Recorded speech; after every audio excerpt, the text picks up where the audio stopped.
ಪುತ್ತೂರು ಮಹಾಲಿಂಗೇಶ್ವರ ದೇವರ ರಥೋತ್ಸವದ ಸಮಯದಲ್ಲಿ ಶ್ರೀ ಮಹಾಲಿಂಗೇಶ್ವರ ದೇವರ ಹೆಸರಿನಲ್ಲಿ ರಶೀದಿ ಮಾಡಿಸಿ ಪೂಜೆ ಮಾಡಿಸಿ ಪ್ರಸಾದ ತೆಗೆದುಕೊಂಡು ಹೋದ ಮಾಜಿ ಶಾಸಕ ಸಂಜೀವ ಮಠಂದೂರು ಅವರು ರಶೀದಿ ಮಾಡಿಸಿದ ಹಣವನ್ನು ಕೊಡದೆ ಮಹಾಲಿಂಗೇಶ್ವರ ದೇವರಿಗೆ ವಂಚನೆ ಮಾಡಿ ಇದೀಗ ದೇವರ ಹೆಸರಿನಲ್ಲಿ ರಾಜಕೀಯ ಮಾಡುತ್ತಿದ್ದಾರೆ ಎಂದು ಶಾಸಕ ಅಶೋಕ್ ಕುಮಾರ್ ರೈ ಅವರು ಆರೋಪಿಸಿದ್ದಾರೆ. ಅಶೋಕ ಜನಮನ ಯಶಸ್ವಿಯಾಗಿ ನಡೆದಿದೆ. ಮಳೆ ಬಂದು ಸ್ವಲ್ಪ ಅಡಚಣೆಯಾಗಿದೆ. ನಿರೀಕ್ಷೆಗೂ ಮೀರಿ ಜನ ಸೇರಿದ ಕಾರಣ ಸ್ವಲ್ಪ ಸಮಸ್ಯೆಯಾಗಿದೆ. ಅದನ್ನು ಪರಿಹರಿಸಲಾಗಿದೆ. ಮುಖ್ಯಮಂತ್ರಿಗಳು ರಾಜಕೀಯ ಮಾತನಾಡಿಲ್ಲ. ಪಂಚ ಗ್ಯಾರಂಟಿಯನ್ನು ಜಾರಿಗೆ ಮಾಡಿದ್ದು ಸಿದ್ದರಾಮಯ್ಯ ಅವರು ಅದನ್ನು ಸಭೆಯಲ್ಲಿ ಹೇಳಿದ್ದಾರೆ. ಸರ್ಕಾರದ ಯೋಜನೆಯನ್ನು ಸಾರ್ವಜನಿಕ ಸಭೆಯಲ್ಲಿ ಹೇಳುವುದು ತಪ್ಪಲ್ಲ. ಅಷ್ಟು ತಿಳುವಳಿಕೆ ಇಲ್ಲದ ಮಠಂದೂರು ದೇವರಿಗೆ ವಂಚನೆ ಮಾಡಿದ್ದು ಯಾಕೆ ಎಂಬುದನ್ನು ಸ್ಪಷ್ಟಪಡಿಸಲಿ ಎಂದು ಹೇಳಿದರು. ಚುನಾವಣೆಯ ಸಮಯದಲ್ಲಿ ಕೋಮು ವಿಷ ಬೀಜ ಬಿತ್ತಿ ಅಧಿಕಾರ ಪಡೆಯುವ ಬಿಜೆಪಿಗೆ ಅಭಿವೃದ್ಧಿ ಬೇಕಿಲ್ಲ ಎಂದು ಹೇಳಿದರು. ಅಶೋಕ ಜನಮನ ಕಾರ್ಯಕ್ರಮದಲ್ಲಿ ಅಡುಗೆ ಬಳಕೆಗೆ ದೇವಸ್ಥಾನದಿಂದ ತೆಂಗಿನ ಗೆರಟೆ ಕೊಂಡು ಹೋಗಿದ್ದೆ. ದುಡ್ಡು ಕೊಡದೆ ಕೊಂಡು ಹೋಗಿಲ್ಲ. ದೇವಸ್ಥಾನದ ಸೊತ್ತು ಸಮಸ್ತರದ್ದು.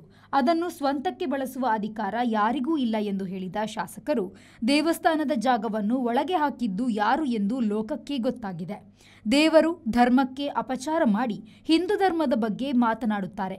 ಇವರಿಗೆ ನೈತಿಕತೆ ಎಂಬುದು ಇದೆಯೇ ಎಂದು ಶಾಸಕರು ಪ್ರಶ್ನಿಸಿದರು. ಜನ ಈಗ ಅದನ್ನು ತಿಳ್ಕೊಂಡಿದ್ದಾರೆ. ಮಕ್ಕಳಿಗೆ ಉದ್ಯೋಗ ಸಿಗಬೇಕು, ವಿದ್ಯಾಭ್ಯಾಸ ಸಿಗಬೇಕು, ಒಳ್ಳೆಯ ವಾತಾವರಣ ಇಲ್ಲಿ ಸೃಷ್ಟಿ ಆಗಬೇಕು. ಈ ನಿಟ್ಟಿನಲ್ಲಿ ಕೆಲಸ. ನಾನು ಅವರ ಯಾವ ಪ್ರಶ್ನೆಗೂ ಉತ್ತರ ಕೊಡ್ಲಿಕ್ಕೆ ಹೋಗುದಿಲ್ಲ. ಅಭಿವೃದ್ಧಿ ಮಂತ್ರ ಒಂದೇ. ಜನ ಸ್ವೀಕಾರ ಮಾಡೋದಿದ್ರೆ ಮಾಡಲಿ. ನಾವು ಯಾವ ಕೆಟ್ಟ ಉದ್ದೇಶ ಇಟ್ಕೊಂಡು ಮಾಡಲಿಲ್ಲ. ನಾನು ಆ ಕೆಸರಿನಲ್ಲಿ ಮಳೆಯಲ್ಲಿ ಬಿದ್ದು ನಾನು ಸ್ವತಃ ಕೆಲಸ ಮಾಡಿದ್ದೀನಿ. ಅದರಿಂದ ನನಗೆ ಮನಸ್ಸಿಗೆ ಧನ್ಯತಾ ಭಾವ ಇದೆ, ಸಂತೋಷ ಇದೆ. ಸ್ವಲ್ಪ ಆ ಕಡೆ ಈ ಕಡೆ ತೊಂದರೆ ಆಗಿದ್ದಕ್ಕೆ ನಾನು ಜನರ ಹತ್ರ ಕ್ಷಮೆಯನ್ನು ಕೇಳ್ತೇನೆ. ಅದರ ಜೊತೆಗೆ ರಾಜಕೀಯ ಕಾರ್ಯಕ್ರಮ ಅಲ್ಲ ಅಂತ ಹೇಳಿದ್ರು ಸಿಎಂ ಬಂದು ರಾಜಕೀಯ ಭಾಷಣವನ್ನೇ ಮಾಡಿದ್ರು. ಅಶೋಕ್ ರೈಗಳು ಮಹಾಲಿಂಗೇಶ್ವರ ಅಂತ ಹೇಳ್ತಾ ಇದ್ರು. ಆದ್ರೆ ಮಹಾಲಿಂಗೇಶ್ವರ ದೇವಸ್ಥಾನಕ್ಕೆ ಸಿಎಂ ಅನ್ನ ಕರ್ಕೊಂಡು ಹೋಗ್ಲಿಲ್ಲ ಅನ್ನುವಂತ ಮಾತು. ನೋಡಿ, ರಾಜಕೀಯ ಭಾಷಣವನ್ನು ಸಿಎಂ ಮಾಡಲಿಲ್ಲ. ರಾಜ್ಯ ಸರ್ಕಾರದ ಯೋಜನೆಗಳ ಬಗ್ಗೆ ಮಾತಾಡಿದ್ದಾರೆ. ಒಬ್ಬ ಮುಖ್ಯಮಂತ್ರಿಯಾಗಿ ಅವರಿಗೆ ರಾಜ್ಯ ಸರ್ಕಾರದ ಯೋಜನೆಗಳು ಅವರು ಕೊಟ್ಟಿರುವಂಥದ್ದು, ನಾವು ಕೊಟ್ಟಿರುವಂಥದ್ದು ಅದನ್ನು ಹೇಳಬೇಕಲ್ಲ. ನಾನು ಕೂಡ ಹೇಳಬೇಕು, ರೆಪ್ರೆಸೆಂಟೇಟಿವ್ ಅದನ್ನು ಹೇಳಬೇಕು. ಅದನ್ನೆಲ್ಲ ಹೇಳಿದ್ದಾರೆ. ಪುತ್ತೂರಿಗೆ ಮೆಡಿಕಲ್ ಕಾಲೇಜ್ ಕೊಡುವಂತ ಕೆಲಸವನ್ನು ಮಾಡಿದ್ದಾರೆ. ಇನ್ನೇನು ಬೇಕು ಸ್ವಾಮಿ? ಇವರ ಜನ್ಮದಲ್ಲಿ ಇಷ್ಟು ವರ್ಷ ಇಲ್ಲಿ ಇದ್ರಲ್ಲ, ಇವರೊಂದು ಮೆಡಿಕಲ್ ಕಾಲೇಜ್ ಬಿಡಿ, ಒಂದು ಕುಡಿಯುವ ನೀರಿನ ಸಮಸ್ಯೆಯನ್ನು ಪರಿಹಾರ ಮಾಡ್ಲಿಕ್ಕೆ ಆಯ್ತಾ? ಮೆಡಿಕಲ್ ಕಾಲೇಜ್ ಕೊಟ್ಟ ಮೇಲೆ ಇನ್ನೇನು? ಇವರೇ ಹೇಳ್ತಾ ಇದ್ರು, ಅಧಿವೇಶನದಲ್ಲಿ ಹೇಳಿದ್ದಾರೆ, ಬಜೆಟಿನಲ್ಲಿ ಹೇಳಿದ್ದಾರೆ, ಪುತ್ತೂರಿಗೆ ₹1 ಇಲ್ಲ. ಇವತ್ತು ರಾಜ್ಯದ ಮುಖ್ಯಮಂತ್ರಿಗಳು ಹೇಳಿದ್ದಾರೆ, ಮೆಡಿಕಲ್ ಆಸ್ಪತ್ರೆ ಮಾಡ್ತೀನಿ, ಮೆಡಿಕಲ್ ಕಾಲೇಜ್ ಮಾಡ್ತೀನಿ. ಇನ್ನೇಕ್ ಬೇಕು? ಮಹಾಲಿಂಗೇಶ್ವರ ದೇವಸ್ಥಾನಕ್ಕೆ ಅವರು ಬರ್ಲಿಕ್ಕೆ ಅಲ್ಲಿ ಸಮಯದ ಅವಕಾಶ ಇರಲಿಲ್ಲ. ಇವರು ಮಹಾಲಿಂಗೇಶ್ವರ ದೇವಸ್ಥಾನಕ್ಕೆ ಏನು ಕೊಡುಗೆ?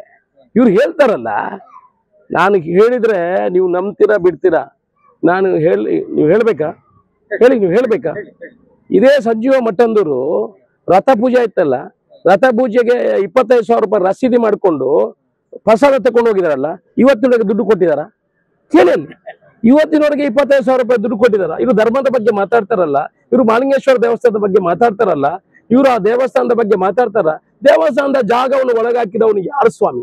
ಮುಖದಲ್ಲಿ ಚರ್ಮ ಇದೆಯಾ? ನಾನು ಯಾವತ್ತು ಹೇಳ್ತೀನಿ, ನನ್ನನ್ನು ಕೆಣಕ್ಲಿಕ್ಕೆ ಬರಬೇಡಿ. ಇದು ಒಂದು ಕೆಣಕಿದ್ದು. ನಾವು ಅಲ್ಲಿ ನಮ್ಮ ಇದಕ್ಕೆ ತಕೊಂಡು ಹೋಗುವಾಗ ನಾವು ಮಹಾಲಿಂಗೇಶ್ವರ ದೇವಸ್ಥಾನದಲ್ಲಿ ಪಾರ್ಕಿಂಗ್ ಮಾಡ್ಲಿಕ್ಕೆ ಪರ್ಮಿಷನ್ ಕೇಳಿದ್ವಿ. 2,000 ಇದು ತಗೊಂಡು ಗೆರಟೆ ತಿಪ್ಪಿ ₹2,500 ಕಟ್ಟಿ ತಕೊಂಡು ಹೋಗಿದ್ದೀನಿ ಸ್ವಾಮಿ. ಆ ತಿಪ್ಪಿಯಲ್ಲ ಗೆರಟೆ, ಅದಕ್ಕೆ ₹2,500 ದೇವರಿಗೆ ಕಟ್ಟಿ ನಾನು ತಗೊಂಡು ಹೋಗಿದ್ದೀನಿ. ಇವರು ಪೂಜೆ ಮಾಡಿ ಪ್ರಸಾದ ತಗೊಂಡು ಹೋಗಿದ್ರಲ್ಲ, ಇವತ್ತಿನವರೆಗೆ ಅದು ₹25,000 ಕೊಡ್ಲಿಲ್ಲ. ಅದನ್ನು ಕೊಡಿ ಫಸ್ಟ್. ನನ್ನನ್ನು ಕೆಣಕ್ಲಿಕ್ಕೆ ಬರಬೇಡಿ. ಇದು 1,000 ಇದೆ, ಹೇಳಲಿಕ್ಕೆ ಹೋಗುದಿಲ್ಲ. ದಯಮಾಡಿ ನನ್ನನ್ನು ಕೆಣಕ್ಲಿಕ್ಕೆ ಬರಬೇಡಿ. ಯಾಕೆ? ನಾವು ಜನರ ಹತ್ರ ನಾವು ಕೆಸರು ಹಚ್ಚೋದು ಬೇಡ, ನಾವು ಅಭಿವೃದ್ಧಿ ಬರಪ್ಪ ಹೋಗುವ. ಸುಮ್ಮನೆ ಇರಿ. ಇನ್ನು ಏನು ನೀವು ಪರದಾಟ ಮಾಡಿದ್ರೆ ಏನು ಮಾಡೋಕ್ಕಾಗಲ್ಲ. ನೋಡಿ, 2.5 ವರ್ಷ ಜನ ನಿಮ್ಮನ್ನು ಕೈ ಬಿಟ್ಟಾಗಿದೆ. ಜನ ಅವರನ್ನು ಕೈ ಬಿಟ್ಟಾಗಿದೆ. Anish, V4 news, Puttur.